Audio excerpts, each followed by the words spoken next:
우리 경제는 작년부터 코로나19로부터의 회복이 점진적으로 가시화되고 있습니다. 하지만 유가 등 원자재 가격 상승이나 글로벌 공급망 경색 장기화, 인플레이션 우려와 금리 상승, 그리고 최근 러시아 우크라이나 사태에 이르기까지 성장 경로에는 하방 요인이 지속되고 있습니다. 정부가 팬데믹 이후 이어온 각종 금융 지원이나 규제 유연화 조치들도 연내 정상화가 추진될 것으로 예상되고 있는데요.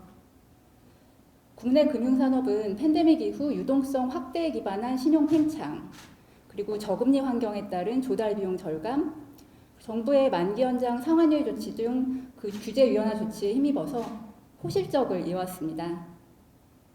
하지만 코로나19의 상흔이 남긴 부실 위험은 이러한 실물 경기 회복을 위한 정부의 지원 조치 연장에 기대어서 계속해서 이연되어 왔는데요. 최근 정책 정상화 조짐과 더불어 잠재된 부실 위험이 언제쯤 가시화될 것에 대한 우려가 증가하고 있는 시점입니다. 저는 이번 세션에서 이러한 우려들 속에서 올해 금융산업의 전망과 신용등급의 방향성이 어떠할지에 대해 살펴보도록 하겠습니다.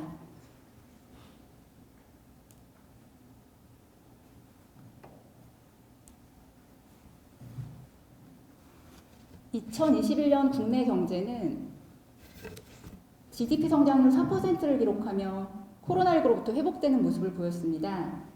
하지만 변이 바이러스 출현에 따른 코로나19 재확산이 반복되었고 하반기 이후로는 글로벌 공급망 경색, 그리고 인플레이션 우려 등 하방 요인이 불거지면서 불확실성이 지속되었습니다. 국내 금리는 작년 하반기 이후 상승 추세를 보이고 있는데요. 특히 미국의 경우에는 12월 이후 소비자 물가 지수가 7%대를 기록하면서 인플레이션 우려가 가중되었습니다. 이에 따라 통화정책 정상화 추진도 가속화되고 있습니다. 연준이 작년 11월에 이미 테이퍼링을 개시했고 올해 3월에 금리 인상 체계 하반기 양적 긴축을 예고하면서 금융시장의 변동성이 확대되었습니다.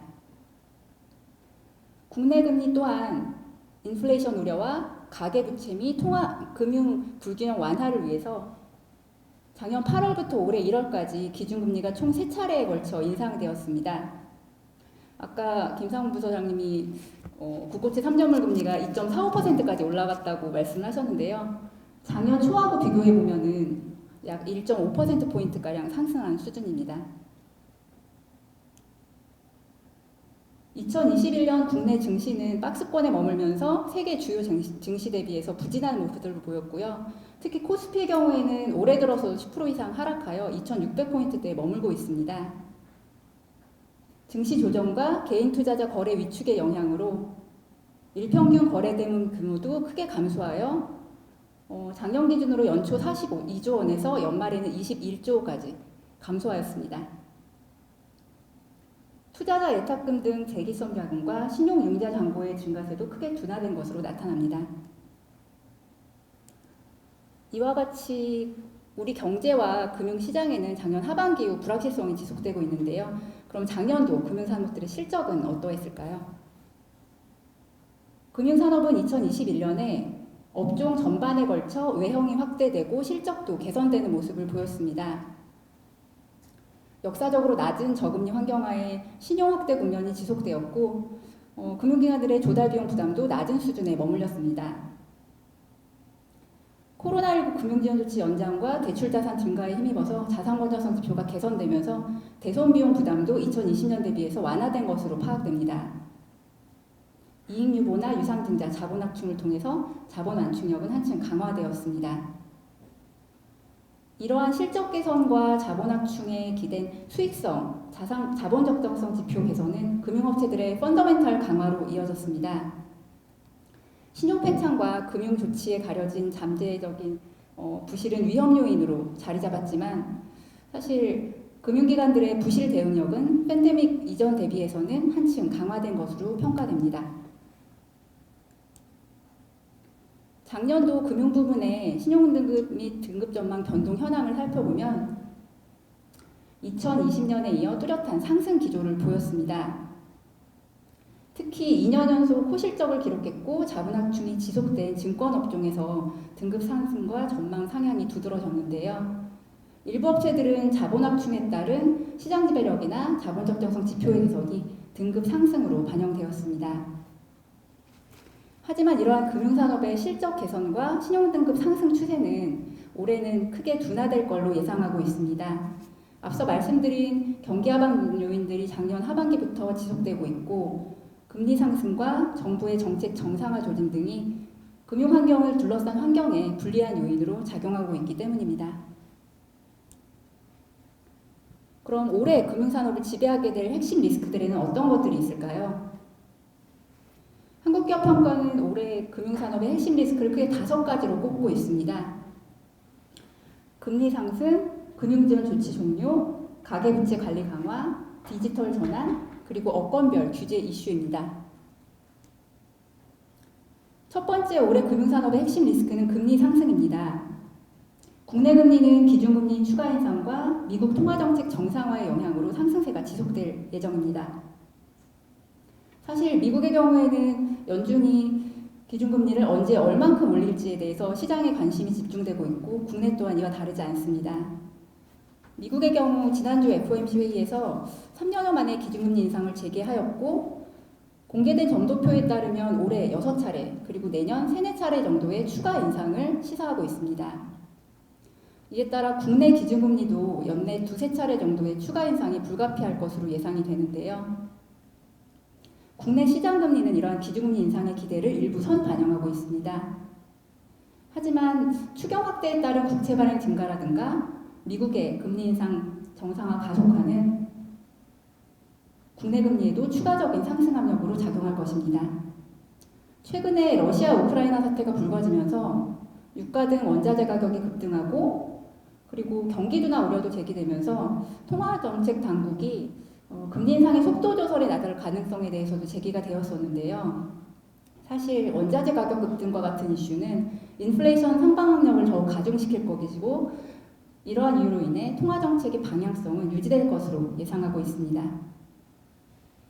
금리 상승은 경제 주체의 금융비용 상승과 조달 여건의 변화를 초래합니다. 한계 차주를 중심으로 금융권 전반에 대손비용 증가할 가능성이 있고 조달 비용 부담 증가도 불가피합니다. 또한 금리 상승에 따른 증시 위축이나 채권 가격 하락, 부동산 경기 둔화 등은 금융기관들의 자산 가치 하락으로 이어져 실적에 부정적으로 작용할 것입니다.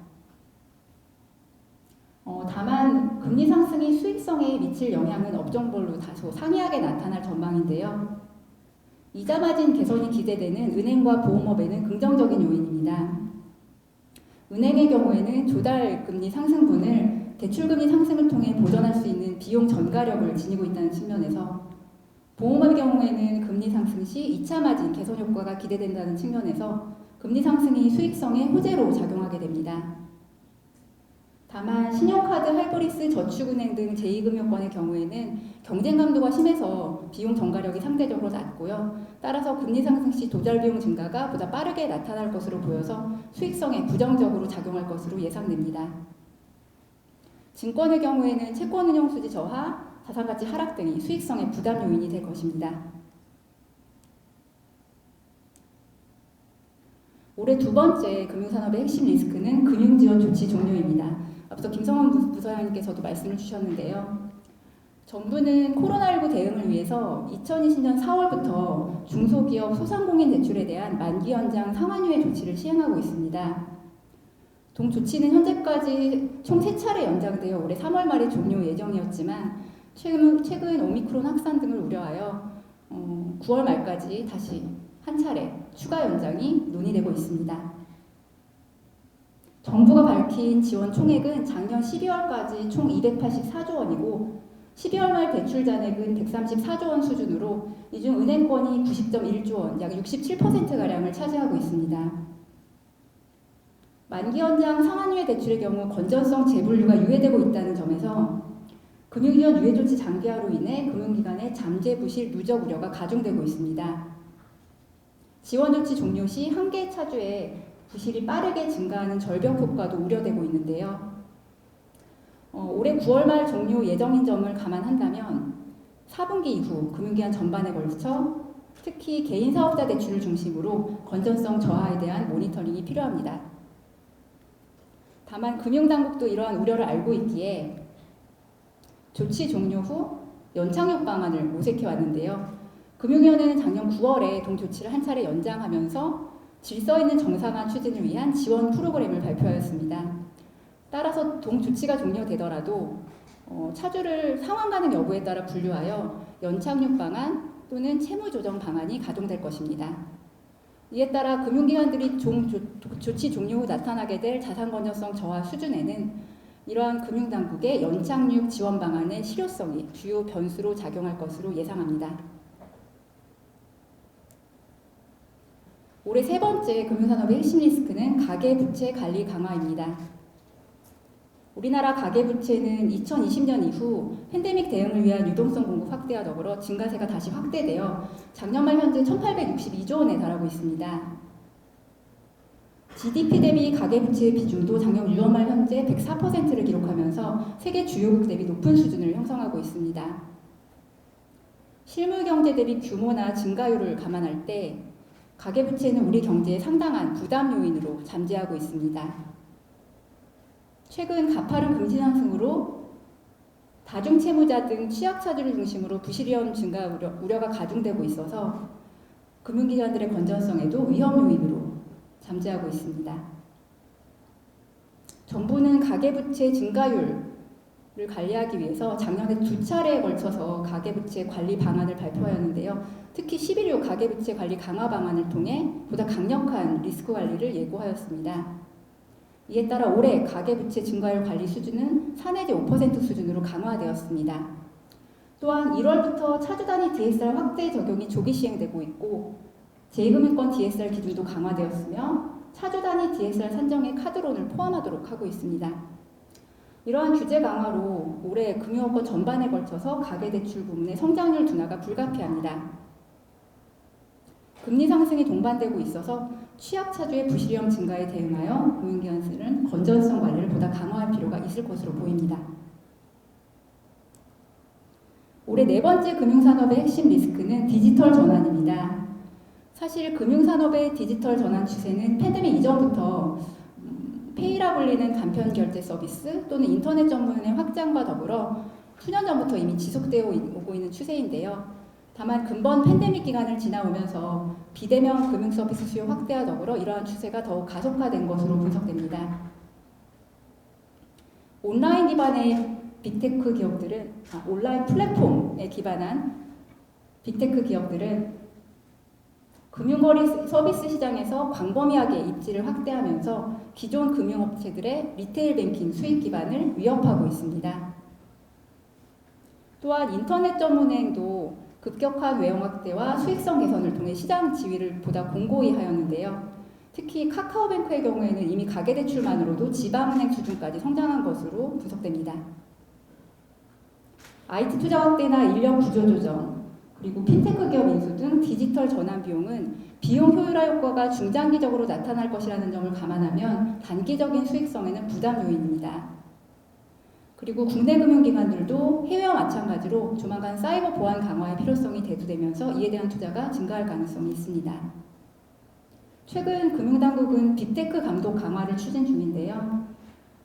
올해 디지털 금융규제 관련 정비가 추진될 것으로 보이고 이러한 부분은 금융기관들에는 긍정적, 부정적 효과를 모두 가져올 것으로 예상됩니다. 따라서 올해 금융당국의 디지털 금융규제 정비가 금융산업에 미칠 영향에 대해 추가적인 모니터링이 필요합니다. 마지막 올해 금융산업의 핵심 리스크는 업권별 규제 이슈입니다. 은행의 경우 아까 말씀드린 만기 연장 상환유예 조치 이외에도 유동성 규제 유연화 조치가 시행 중인데요. 그러니까 은행들의 현 지표 수준을 감안할 때 규제 정상화 시 유동성 지표 관리 부담이 증가할 수 있습니다. 신용카드는 작년 12월에 발표된 가맹점 수수료 개편의 영향으로 결제 부문의 수익성 저하가 불가피합니다. 하이브리스는 올해부터 레버리지 규제 한도가 10배에서 9배로 강화되면서 자산 성장세가 둔화될 것으로 예상됩니다.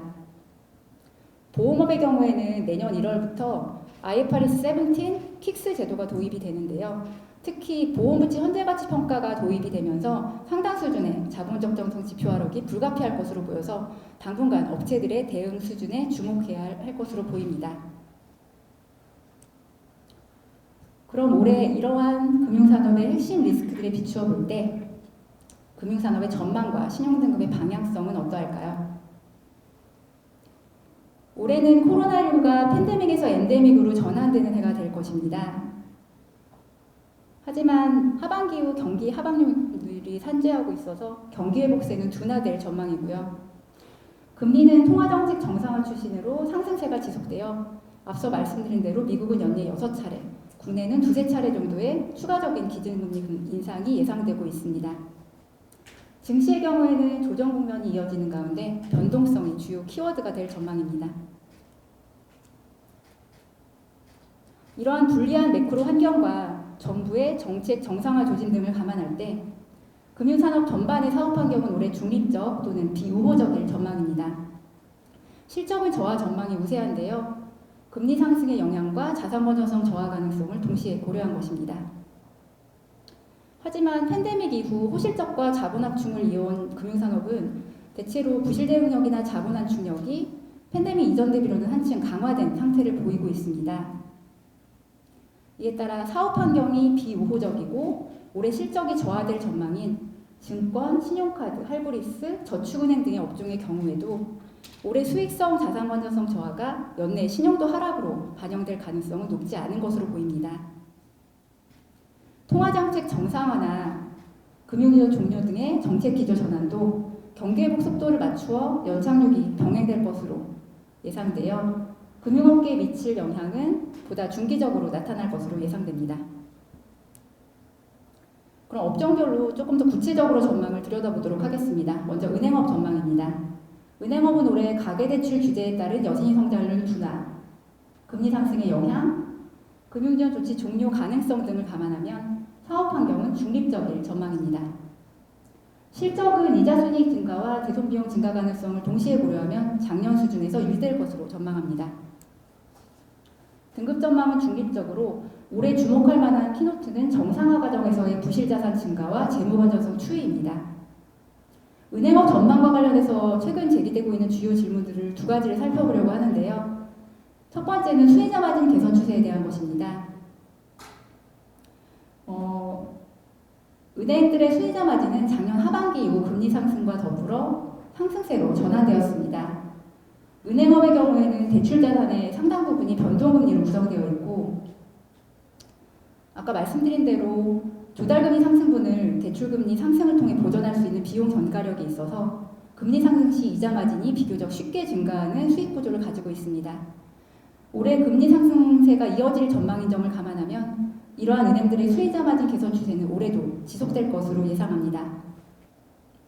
다만 금융감독당국은 최근까지 가계부채 증가율 관리에 주력하면서 은행들의 대출 가상금리 정책에는 적극적으로 관여하지 않는 모습을 보여왔는데요.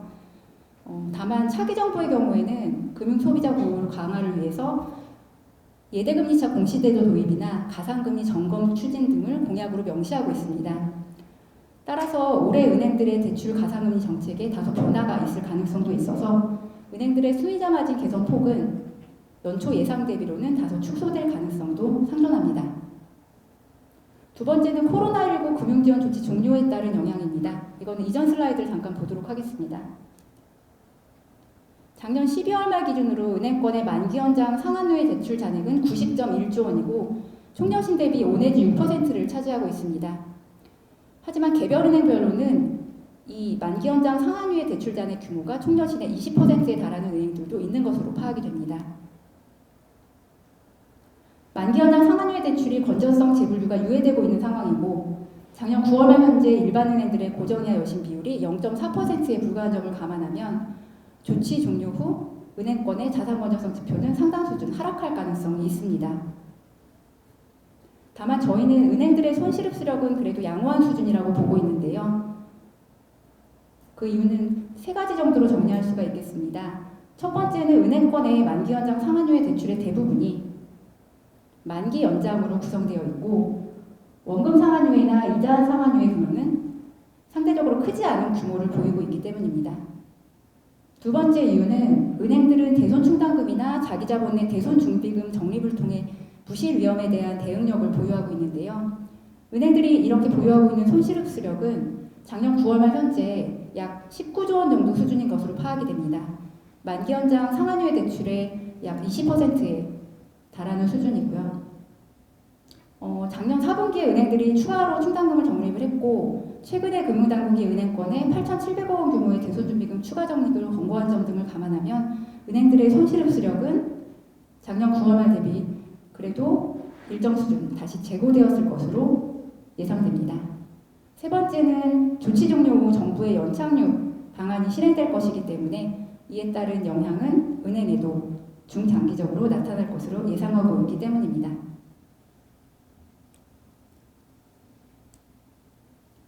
또한 유동성 규제 유연화 조치의 경우에는 오른쪽 그래프에서 보시다시피 유동성 커버리지 비율이 지금 상당수 은행들이 100%를 하회하는 수준을 보이고 있는데요. 따라서 올해 규제 정상화 시 이들은 고유동성 자산 확보를 위해서 예금 조달이라든가 은행채 발행이 증가하면서 조달 비용 증가가 불가피할 것으로 예상됩니다. 다음은 증권업 전망입니다. 증권업은 올해 정치거래 둔화나 금리 상승의 영향, 자본시장의 불확실성 지속과 해외 투자 자산 관련 리스크 등을 감안할 때 사업 환경은 비우호적인 전망입니다. 실적은 작년 대비 저하될 것인데요. IB 투자나 파생결합증권 발행은 확대가 되겠지만 위탁 매매 수지와 채권 운용 수지 저하가 불가피합니다. 다만 증권업이 최근 2년간 호실적을 기록해왔고 상대적으로 보수적인 위험 인수를 이어왔던 점을 감안하면 올해 등급 전망은 중립적일 것으로 예상됩니다. 증권업 관련한 주요 질문들을 살펴보면 첫 번째는 위험 투자 재개 여부에 대한 것입니다. 증권사들은 올해 위탁매매 부문과 채권운용 부문의 실적 저하를 보완하기 위하여 IB 투자나 파생결합증권과 같은 위험 투자를 확대할 가능성이 매우 높습니다. 2020년 3월에 증권사들의 유동성 위기를 촉발했던 자치 HLX 익스포저의 경우 감소 추세를 보이다 작년 하반기 이후 상승세로 전환된 것으로 파악됩니다. 증권사들의 IB 투자 규모의 경우에는 작년 9월 말 현재 자기자본 대비 비중을 팬데믹 이전인 2019년 말과 비교해 보면 오른쪽 그래프와 같이 대부분의 증권사들이 확대 여력을 갖추고 있는 것으로 분석됩니다. 이에 따라 저희는 올해 증권사들의 IB 투자가 활발해질 걸로 예상을 하고 있고요. 대형 증권사들의 경우에는 국내 실물이나 부동산 PF, 기업금융 등 다양한 자산군에 걸쳐서 중소사의 경우에는 국내 PF를 중심으로 IB 투자를 확대할 것으로 예상합니다. 두 번째 질문은 증권사 PI 투자 자산의 건전성과 관련된 것입니다.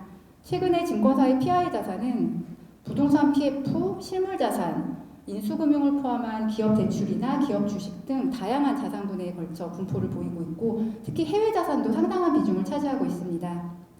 저희는 증권사의 PI 자산이나 우발 채무에 내재된 리스크에 대하여 거래 상대방별 또는 자산 유형별로 차정화된 위험값을 부여하고 이 위험값의 자기 자본 대비 비중으로 산출한 평가지표를 바탕으로 증권사들의 신용도에 반영하고 있는데요. 예를 들면 거래 상대방 신용도가 낮을수록 위험값이 높게 부여되고요. PF나 기업 주식 등에는 보다 높은 위험값을 부여하고 있습니다. 또한 해외 자산의 경우 국내 자산보다 높은 위험값을 부여하고 있습니다. 저희는 올해 시장 환경 변화를 감안하여 대형 증권사는 PF와 해외 자산을 중심으로 그리고 중소형사는 PF 우발 채무를 중심으로 건전성 모니터링을 강화할 계획입니다. 다음은 신용카드업 전망입니다. 신용카드업은 올해 사실 악재들이 산재하고 있는 대표적인 업종으로 꼽히고 있습니다. 올해 카드 이용 실적 성장세가 둔화될 것으로 전망되고 가맹점 수수료 개편의 영향, 가계부채 관리 방안 시행의 영향, 그리고 금리 상승에 따른 조달 비용 증가와 자산 건전성 저하 가능성 등을 감안하면 올해 사업 환경은 매우 비우호적일 것으로 예상됩니다. 사실 가맹점 수수료 인하 수준은 근본에는 사실 직전 대비로는 큰 편은 아닌데요. 하지만 올해 카드 대출 성장이 둔화될 것이고 조달 비용과 대손 비용 증가가 불가피한 점을 감안하면 이전처럼 대출 자산 증가나 비용 절감 등을 통해서 수수료 인하 영향을 만회하는 것이 쉽지 않을 것으로 보입니다. 카드사들은 다중채무자 위주의 차주 구성으로 자산 건전성 관리 부담도 내재하고 있고 2020년에 레버리지 규제 완화 이후 양적 확대를 거듭하면서 자본 적정성도 저하 추세를 보이고 있어서 올해 실적은 작년 대비 크게 저하될 것으로 예상됩니다. 다만 카드사들은 최근 2년간 상당 수준의 수익성 및 자산 건전성 지표 개선을 이어왔는데요. 이러한 요인들이 신용도에는 보완 요인으로 작용하면서 올해 실적 감소가 연내 신용도 하락으로 반영될 가능성은 제한적입니다. 신용카드업 전망 관련한 주요 질문들을 살펴보면 첫 번째는 가맹점 수수료 개편의 영향입니다. 이전 슬라이드를 잠깐 보겠습니다. 근본 가맹점 수수료 개편에 따라 전체 결제 시장 기준으로 연간 약 4,700억 원 정도의 수수료 수익 감소가 추정됩니다. 이 중에 신용카드사 점유율을 감안하면 수수료 수익 감소는 연간 약 4천억 원에 이를 것으로 추정되고 있습니다. 두 번째는 가계대출 관리 강화 영향인데요. 왼쪽 그래프를 보시면은 저희가 작년 말에 추정해 놓은 데이터가 있는데요. 올해 가계부채 증가율 관리 수준이 4%로 강화되고 카드사들의 DSR 기준이 강화되는 점을 동시에 고려한다면 카드대출 부문의 영업이익은 연간 약 1,050억 원 정도 감소하는 것으로 추정되었습니다. 세 번째는 금리 상승에 따른 조달금리 상승의 영향인데요. 오른쪽 그래프에서 보시다시피 카드사들의 연평균 조달금리가 25bp 상승한다고 가정할 경우 카드사들의 이자 비용은 연간 2,100억 원 정도 증가하는 것으로 추정되었습니다. 카드사들은 이와 같이 가맹점 수수료 개편, 가계대출 관리 강화, 그리고 금리 상승 등의 영향으로 올해 실적이 최소 7천억 원 이상 감소하는 것으로 추정이 됩니다. 따라서 올해는 개별 신용카드사들이 어느 사업 부문에서 어떠한 전략 실행을 통해서 이러한 실적 감소에 대응하게 될지가 카드사들을 바라보는 주요 관찰 포인트가 될 것으로 예상하고 있습니다. 다음은 할부리 수업 전망입니다. 할부리 수업은 올해 금리 상승, 부동산 경기 둔화, 증시 약세, 그리고 불리한 규제 환경 변화 등을 감안하면 사업 환경은 비우호적일 전망입니다. 수익성 및 자산 건전성 저하 전망과 레버리지 규제 강화에 따른 자산 성장의 둔화를 감안하면 실적도 작년 대비 저하될 것으로 예상됩니다. 하지만 이러한 실적 저하에도 불구하고 레버리지 규제 완화로 양호한 자본 적정성 수준이 유지될 것이고 아까 김상훈 부사장님께서도 말씀하셨듯이 금융지원 종료의 영향도 약간 이연된 것으로 보이기 때문에 올해 할부리스사들의 신용도 변동 가능성은 제한적이라고 판단하고 있습니다. 할부리스업 관련 주요 질문을 살펴보면 첫 번째는 금리 상승의 영향입니다. 금리 상승이 할부리스업에 미칠 영향은 첫 번째는 조달금리 상승을 통한 수익성 저하로 나타날 것이고 두 번째는 차주의 상환부담 가중에 따른 자산 건전성 저하로 나타날 것입니다. 이 중에 조달금리 상승 영향의 경우 아래 그래프는 저희가 연초에 추정해 놓은 자료인데요. 올해 할부리스사들의 연평균 금리가 25bp 상승한다고 가정할 경우 할부리스사들의 조달금리는 예를 들면 A급 할부리스사의 경우에는 이자 비용이 39% 증가하고 영업이익이 13% 감소하는 것으로 추정되었습니다. 앞서 신용카드사와 비교해보면 할부리스사들은 신용카드사 대비 차입 구조의 만기가 상대적으로 짧기 때문에 조달금리 상승에 따른 영향이 보다 큰 것으로 분석되었습니다. 또한 A급 이하 할부리스사들의 조달금리 증가 부담이 더 큰 것으로 분석되었습니다. 할부리스사들은 올해 이러한 조달금리 증가에 대응하여 자금 조달원을 보다 다각화하고 차입 구조를 다변화하려는 노력을 지속할 것으로 예상하고 있습니다.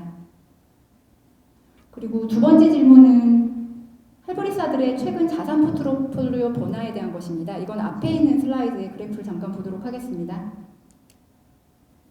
최근 할부리스사들의 영업자산 구성 추이를 살펴보면 자동차 금융자산 비중은 감소하는 반면 대출자산과 유가증권 비중이 확대되는 것으로 나타납니다. 이는 신용카드사들이 자동차 금융 취급을 확대하면서 오토금융 부분의 경쟁이 심화됨에 따라 할부리스사들이 수익기반 다각화를 위해서 PF대출이나 토지담보대출 위주의 부동산담보대출 그리고 투자유관증권들을 확대하고 있기 때문인데요. PF대출의 경우에는 분양 리스크라든가 준공 리스크가 내재되어 있고 사업 초기 단계인 토지담보대출은 인허가 리스크나 차환 리스크에 노출되어 있습니다. 올해 부동산 경기 둔화 조짐을 감안하면 건전성, 모니터링이 필요합니다. 한편 투자유가증권은 규모를 감안할 때 집중위험과 이익 변동성이 내재되어 있고 사실 부실 발생 이전까지는 부실 위험을 정확히 파악하기가 어렵다는 점에서 자산 비중이 확대될 경우에는 자산 포트폴리오 리스크에 부정적으로 반영될 수 있습니다. 마지막으로 보험업 전망입니다. 올해 보험업은 민간 민간 소비 회복, 금리 상승의 영향, 내년도 IFRS 17, 킥스 도입의 대응 준비 등을 감안할 때 사업 환경은 중립적일 전망입니다. 실적은 작년 대비 저하될 것으로 예상하고 있는데요. 금리 상승에 따른 2차손익 개선이 기대되지만 채권 매매이익 등 일회성 투자 수익 소멸 효과가 더 클 것으로 보입니다. 의료 수요 회복이나 자동차 보험 환경 변화를 감안하면 손해율도 상승할 것으로 예상되고 금리 상승으로 RBC 비율 하락 추세가 지속되면서 자본 적정성 관리 부담은 가중될 것입니다. 다만 올해가 내년도 IFRS 17 킥스 도입을 앞둔 모니터링 기간이라는 점에서 연내 보험업의 신용도 변동 가능성은 높지 않습니다. 보험업 전망 관련 주요 질문을 살펴보면 첫 번째는 내년 1월에 시행될 IFRS 17과 킥스의 도입 영향에 대한 것인데요. 저희는 우선 보험부채 현재가치평가 도입에 따른 영향이 가장 클 것으로 보고 있습니다. 고금리 저축성 비중이 높고 불이익률이 높은 생명보험사의 경우에는 상대적으로 부정적인 영향이 클 것으로 보고 있고요. 손해보험사의 경우에는 불이익률이 상대적으로 낮기 때문에 영향이 제한적일 것으로 예상하고 있습니다. 두 번째 질문은 최근 보험사 RBC 비율의 하락 추세에 대한 것인데요. 작년 하반기 이후 금리 상승과 더불어 보험업계 전반에 걸쳐 RBC 비율이 가파른 하락세를 보이고 있습니다. 특히 매도 가능 증권 재분류를 실시했던 보험사들의 하락폭이 크게 나타나고 있는데요. 올해 금리 상승세가 지속될 것으로 전망을 한다면 보험사들의 이러한 RBC 비율 하락 추세는 이어질 것으로 예상합니다. 다만 저희는 현행 RBC 비율이 보험부채 시가평가가 제한되어 있고 킥스 제도 하에서는 금리 상승이 보험부채 현재가치평가에 긍정적으로 반영될 수 있다는 점에서 최근의 보험사들의 RBC 비율 하락이 오롯이 재무 건전성 악화를 반영한다고 보고 있지는 않습니다. 하지만 규제 비율로서의 역할을 감안할 때 RBC 비율의 150% 이상의 안정적 유지 여부는 보험사들의 신용도에 중요한 요인으로 작용하고 있습니다. 세 번째는 작년 하반기 이후 RBC 비율 하락에 대응하여 보험사들의 자본성 증권 발행이 확대되고 있습니다. 올해도 RBC 비율 하락에 대한 대응이 역시나 필요하고 내년도 킥스 도입에 따른 대응의 필요성 그리고 기발행 자본성 증권의 콜옵션, 도래 기간 등을 감안한다면 올해 보험사의 자본성 증권 발행은 상당 수준 확대될 것으로 예상하고 있습니다. 오늘 말씀드릴 내용을 간단히 정리해보면 올해 매크로 전망은 경기회복세 둔화, 금리 상승세 지속, 그리고 증시 조정 및 변동성 확대로 추격됩니다. 올해 금융산업의 핵심 리스크는 금리 상승, 금융지원 조치 종료, 가계부채 관리 강화, 디지털 전환, 그리고 업권별 규제 이슈 등입니다. 2022년 금융산업은 비우호적인 환경하에 금리 상승과 건전성 관리 부담 증가로 실적 저하 전망이 우세합니다. 하지만 팬데믹 이전 대비 금융업권의 자본 압축력은 상당 수준 개선된 상태를 보이고 있습니다. 따라서 올해의 실적 저하가 연내 신용도 하락으로 반영될 가능성은 높지 않은 것으로 보고 있습니다. 정부의 정책기조 전환도 연장육 추진이 병행될 것이기 때문에 금융업계에 미칠 영향은 중기적으로 나타날 것입니다. 따라서 올해 금융산업의 등급 방향성은 전반적으로 중립적일 전망이며 긍정적, 부정적 전망이 부여된 업체를 중심으로 모니터링을 강화할 계획입니다. 마지막으로 5월 10일에 이제 차기 정부가 출범하면서 금융산업을 둘러싼 각종 정책 환경에도 변화가 불가피할 것으로 예상되고 있는데요. 본 슬라이드는 차기 정부의 금융산업 관련 주요 공약을 정리한 것입니다. 따라서 차기 정부 출범 이후 은행이나 증권 관련 제도 개선, 디지털 부채 금융 정비, 그리고 부동산 정책 변화가 금융산업에 미칠 영향에 대해 추가적인 모니터링이 필요할 걸로 보여집니다. 한국경영평가는 올해 금융산업의 환경 변화와 업체별 대응 수준을 면밀히 모니터링하고 이에 대한 심도 있는 분석 결과를 투자자 여러분께 지속적으로 제공할 예정입니다. 앞으로도 많은 관심 부탁드립니다. 제가 준비한 자료는 오늘 여기까지입니다. 경청해 주셔서 감사드립니다.